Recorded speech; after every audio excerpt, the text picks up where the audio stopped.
maanta waxaan baran doonaa sida Instagram loo sameeyo. Fadlan haddii nagu cusubtahay subscribe noo saar. Marka hore Instagram-ka soo furanaysaa, waxaad ka helaysaa Play Store-ka. marka horeysa ka helaysaa Instagram-ka. Anigu imika isu dhalagelisan yahay marka horeysa marka saa kugu soo baxo haddaad doonaysa inaad ku xiriirisid Facebook-gaaga, waxaad ku dhufanaysaa login with Facebook-gaas ku dhufanaysaa. marka imika waxaan doonaa anagu inaan mid cusub sameyno. waxaad dhufanaysaa setup meesha ku qoran tahay lambarkaaga marka insha Allah gelinaysaa.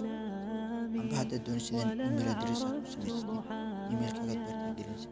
marka anaa phone baan doonaa inaan ku sameyno, inkasta baad leedahay.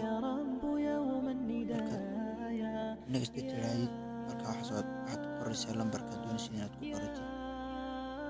iminkaan waxaan doonaya inaan ku qoro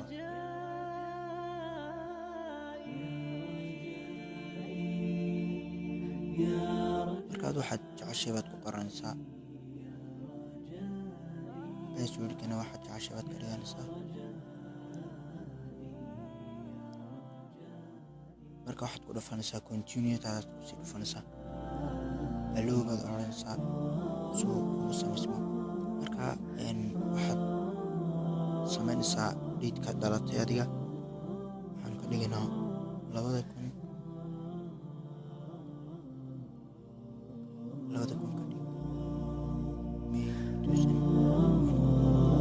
marka waxaad إليك أنت صباحي مصفد بمسايا فاسكب ضياءك إني haddaad doonaysa inaad lagugu xiriiriyo asxaabtii إليك أنت صباحي مصفد بمسايا فاسكب ضياءك إني ظمآن ضل صدايا لم أدر من أين بعد أسقي جنين الركايا والشط لا ما فيه يطفي اللظى في حشايا رحمك يا رب إني وزورقي والخطايا في لجة ليس فيها marka haddaad doonaysa inaad asxaabtaada aad u safraysid جفت mobilkaaga وغاضت ولكن ما زلت أسجي رجايا يا marka saas uu noogu samaysan yahay Instagram-keeni. waad aragtaa magacii ugu sareeyay stinkii marka haddaan galno ka one post ku leeyahay asxaabta waxaan